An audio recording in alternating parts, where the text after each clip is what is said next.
사무엘하 7장 4절에서 16절까지 말씀입니다. 그 밤에 야훼의 말씀이 나단에게 임하여 이르시되 가서 내 종 다윗에게 말하기를 야훼께서 이와 같이 말씀하시되 내가 나를 위하여 내가 살 집을 건축하겠느냐. 내가 이스라엘 자손을 애굽에서 인도하여 내던 날부터 오늘까지 집에 살지 아니하고 장막과 성막 안에서 다녔나니 이스라엘 자손과 더불어 다니는 모든 곳에서 내가 내 백성 이스라엘을 먹이라고 명령한 이스라엘 어느 지파들 가운데 하나에게 내가 말하기를 너희가 어찌하여 나를 위하여 백향목집을 건축하지 아니하였느냐고 말하였느냐. 그러므로 이제 내 종 다윗에게 이와 같이 말하라. 만군의 야훼께서 이와 같이 말씀하시기를 내가 너를 목장 곧 양을 따르는 데에서 데려다가 내 백성 이스라엘의 주권자로 삼고 내가 가는 모든 곳에서 내가 너와 함께 있어 내 모든 원수를 내 앞에서 멸하였은즉 땅에서 위대한 자들의 이름같이 내 이름을 위대하게 만들어 주리라. 내가 또 내 백성 이스라엘을 위하여 한 곳을 정하여 그를 심고 그를 거주하게 하고 다시 옮기지 못하게 하며 악한 종류로 전과 같이 그들을 해하지 못하게 하여 전에 내가 사사에게 명령하여 내 백성 이스라엘을 다스리던 때와 같지 아니하게 하고 너를 모든 원수에게서 벗어나 편히 쉬게 하리라. 야훼가 또 내게 이르노니 야훼가 너를 위하여 집을 짓고 내 수완이 차서 내 조상들과 함께 누울 때에 내가 내 몸에서 날 내 씨를 내 뒤에 세워 그의 나라를 견고하게 하리라. 그는 내 이름을 위하여 집을 건축할 것이요 나는 그의 나라 왕위를 영원히 견고하게 하리라. 나는 그에게 아버지가 되고 그는 내게 아들이 되리니 그가 만일 죄를 범하면 내가 사람의 매와 인생의 채찍으로 징계하려니와 내가 내 앞에서 물러나게 한 사울에게서 내 은총을 빼앗은 것처럼 그에게서 빼앗지는 아니하리라. 내 집과 내 나라가 내 앞에서 영원히 보존되고 내 왕위가 영원히 견고하리라 하셨다 하라. 아멘. 오늘은 구약의 그리스도 67번째 시간인데요. 저는 오늘 본문 말씀을 가지고 하나님이 지어주시는 집이라는 제목으로 지난 시간에 이어서 함께 은혜를 나누고자 합니다. 하나님은 다윗의 성전 건축 서원을 거절하신 후에 그 이유를 설명하시고 다윗과 언약을 맺어 주십니다. 다윗 언약은 5가지로 요약할 수 있습니다. 첫째는 다윗을 이스라엘의 주권자로 삼고 그의 이름을 존귀하게 만들어주며 사방의 대적에게서 벗어나 평안하게 해주시겠다는 것입니다. 이는 다윗 개인의 영광과 이스라엘의 평안에 대한 약속입니다. 두 번째는 다윗으로 왕조를 이루게 하고 그의 나라를 영원히 견고케 하시겠다는 약속입니다. 세 번째는 다윗의 후손이 야훼의 이름을 위해 성전을 건축하게 하시겠다는 것입니다. 네 번째는 다윗의 후손은 야훼의 아들이 되고 야훼는 그의 아버지가 되시겠다는 것입니다. 마지막 5번째는 다윗의 후손이 범죄하면 징계는 하시되 왕위는 빼앗지 않으시겠다는 것입니다. 이러한 내용의 다윗 언약은 1차적으로 성전과 다윗의 왕권에 관한 것입니다. 그러나 이 언약은 궁극적으로 다윗의 후손으로 오신 예수님에 의해서 성취됩니다. 그래서 다윗 언약은 굉장히 중요합니다. 또한 이 언약 속에서 하나님은 하나님의 목적과 인간을 대하시는 방법도 깨닫게 해주시는데 3가지로 함께 살펴보겠습니다. 첫 번째로 하나님은 봉사보다 동행을 원하십니다. 하나님은 그동안 집에 살지 않았던 그 성전에 살지 않았던 이유에 대해서 말씀하십니다. 본문 6절 말씀입니다. 내가 이스라엘 자손을 애굽에서 인도하여 내던 날부터 오늘까지 집에 살지 아니하고 장막과 성막 안에서 다녔나니 이스라엘 백성은 출애굽한 이후에 약속의 땅인 가나안까지 계속해서 이동해야 했습니다. 하지만 집은 이제 고정식 건물입니다. 만약에 하나님이 지어진 집에 계셨다면 이스라엘 백성들은 계속해서 이동해야 됐기 때문에 백성들과 함께 할 수 없었을 것입니다. 그래서 하나님은 백성들이 메고 다니며 또 설치했던 그 이동식 장막과 성막 안에서 다니셨다고 말씀하시는 것입니다. 이어서 본문 7절에서는 하나님이 백성들에게 한 번도 너희가 어찌하여 나를 위하여 백향목집을 건축하지 아니하였느냐 이렇게 말씀하셨던 적이 없다고 하십니다. 그러니까 하나님은 화려한 성전보다 백성들과 함께할 수 있는 그것이 더 중요했습니다. 하나님이 이스라엘을 하나님의 백성으로 삼으신 이유는 그들에게 화려한 성전이나 어떠한 것들을 받아내기 위해서가 아니라 그들과 함께하면서 사랑의 관계를 맺기 위해서였습니다. 그것이 바로 하나님께서 이스라엘을 부르신 이유이고 그들을 대하는 방법입니다. 하나님은 우리에게도 동일한 방법으로 대하시고 동일하게 부르셨습니다. 하나님은 우리에게도 하나님을 위한 봉사나 헌신보다 하나님과의 관계를 먼저 요구하십니다. 왜냐하면 관계가 없는 봉사나 헌신은 대가를 바라는 거래 같은 일이 되고 또 자기 만족을 위한 종교 행위에 머물 수밖에 없기 때문입니다. 그렇기 때문에 우리가 봉사나 헌신 모든 것들 하기에 앞서서 하나님과의 관계를 먼저 바르게 세워야 됩니다.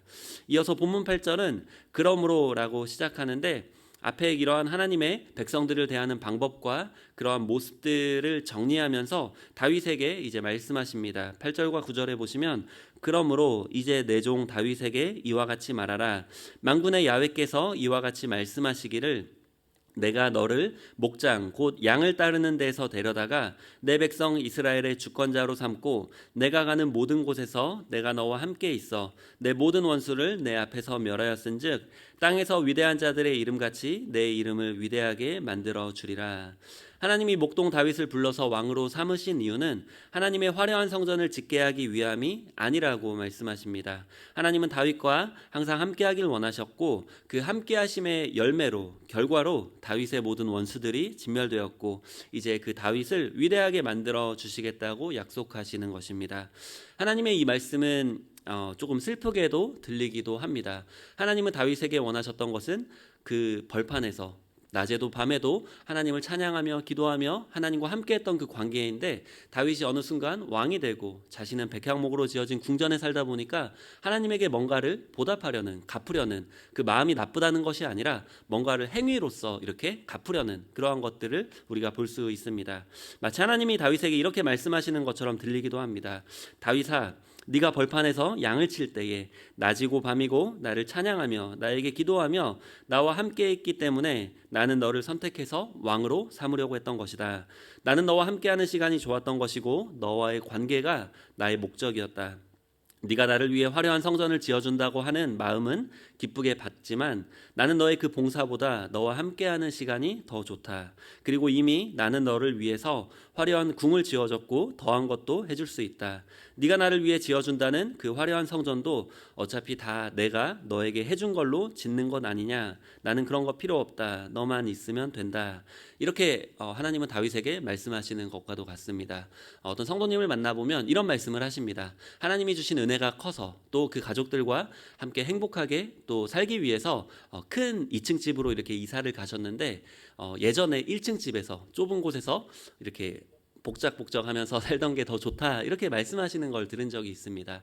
어떻게 보면 하나님은 다윗을 위해서 큰 집을 지어주시고 나라를 강하게 해주셨지만 어떻게 보면 하나님은 다윗과 그 벌판에서 그 목동으로 다윗과 함께했던 그 시간들을 더 그리워했을 수도 있습니다. 우리에게도 마찬가지입니다. 하나님은 우리에게 많은 은혜를 주시고 우리를 여기까지 이렇게 불러주셨지만 어떻게 보면 하나님은 그 우리가 어려움 가운데 또 하나님을 만나는 그 첫사랑 가운데 있는 그 함께하는 시간을 더 중요하게 생각하실 수 있습니다. 우리는 지난주 이제 종려주일을 시작으로 한 주간 고난주간을 기념하며 부활주일로 예배를 드렸습니다. 하나님이 우리를 위해서 하신 가장 큰 일은 아마 예수님의 십자가의 죽으심과 부활일 것입니다. 그래서 우리는 그 십자가의 죽으심과 부활을 생각하며 우리도 죽어야 되고 우리도 뭔가를 해야 되지 이렇게라고 생각할 수 있습니다. 하지만 그것은 우리가 하나님과 함께할 때 나타나는 결과이지 그것이 목적이 되어서는 안 됩니다. 왜냐하면 예수님도 십자가에서 죽으시고 부활하셨던 이유가 하나님과 우리 사이를 다시 회복시켜 주시기 위한 화목제물로 그 화목제를 드린 것이었습니다. 즉 십자가의 죽으심과 부활의 목적은 그 일에 있는 것이 아니라 관계의 회복에 있습니다. 마찬가지로 우리의 모든 신앙생활은 하나님과의 관계가 우선이 되어야 되고 거기가 목적이 되어야 됩니다. 지금은 코로나로 인해서 많은 봉사들이 좀 줄었고 제한되어 있습니다. 어떻게 보면 하나님이 하나님과의 관계에 좀 더 집중하고자 허락하신 시간들이라고 저는 생각합니다. 이 시간 가운데 우리의 모든 마음을 주님과의 관계에만 집중하시는 저와 여러분이 되시길 예수님의 이름으로 축원드립니다. 그러면 우리는 이렇게 생각할 수 있습니다. 하나님은 봉사를 싫어하시나? 우리가 봉사할 필요가 없나? 이렇게 생각하기 쉽지만 둘 다 아닙니다. 하나님이 받으시는 봉사가 있습니다. 두 번째로 하나님은 동행을 위한 봉사를 받으십니다. 하나님이 백성들과 함께 하셨던 성막을 보면 하나님이 모세에게 명령하셔서 백성들이 가져온 재료들로 하나님이 백성들에게 지으라고 이렇게 말씀하셨습니다. 그 성막을 통해서 하나님은 함께 하시는 그 하나님의 임재를 보여주셨고 그 성막 위에 하나님은 구름 기둥으로 불 기둥으로 임재하시면서 백성들에게 하나님의 함께 하심 그 임재를 나타내 보이셨습니다. 즉 봉사가 필요 없는 것은 아닙니다. 다만 이 봉사가 누구를 위한 것이며 또 무엇을 위한 것이냐는 것입니다. 하나님이 백성들로 하여금 성막을 짓게 하셨던 이유는 그 백성들의 눈높이에 하나님이 맞춰주셔서 하나님을 볼 수 없는 그 백성들에게 하나님의 임재를 상징적으로 보여주시기 위해서였습니다. 하나님은 백성들의 봉사 자체가 목적이 아니라 그 봉사를 통해서 백성들과 동행하는 것, 함께하는 것이 목적입니다. 즉 하나님은 일보다 관계를 중요시하십니다. 그러면 성전은 또 아예 필요가 없냐? 그것도 아닙니다. 왜냐하면 백성들이 그동안 애굽에서 가나안까지 올 때는 계속해서 이동해야 했기 때문에 성전보다는 성막, 이동식 성막이 더 필요했습니다. 하지만 이제 백성들은 가나안 땅에 정착했고 또 그곳에서 예수님이 오실 계획이 있기 때문에 그것의 약속을 확실하게 더 보여줄 필요가 있었습니다. 그래서 10절에 보면 내가 또 내 백성 이스라엘을 위하여 한 곳을 정하여 그를 심고 그를 거주하게 하고 다시 옮기지 못하게 하며 악한 종류로 전과 같이 그들을 해하지 못하게 하여. 사실 그 백성들은 하나님이 주신 약속의 땅에서 정착했지만 그들의 죄악과 우상 숭배로 인해서 바벨론의 포로로 끌려갑니다. 그렇기 때문에 하나님은 더더욱 그 땅에 하나님의 약속이 그 땅에 있다는 그 확실한 증거를 보여주실 필요가 있었습니다. 그래서 성전을 거기에 짓게 하십니다.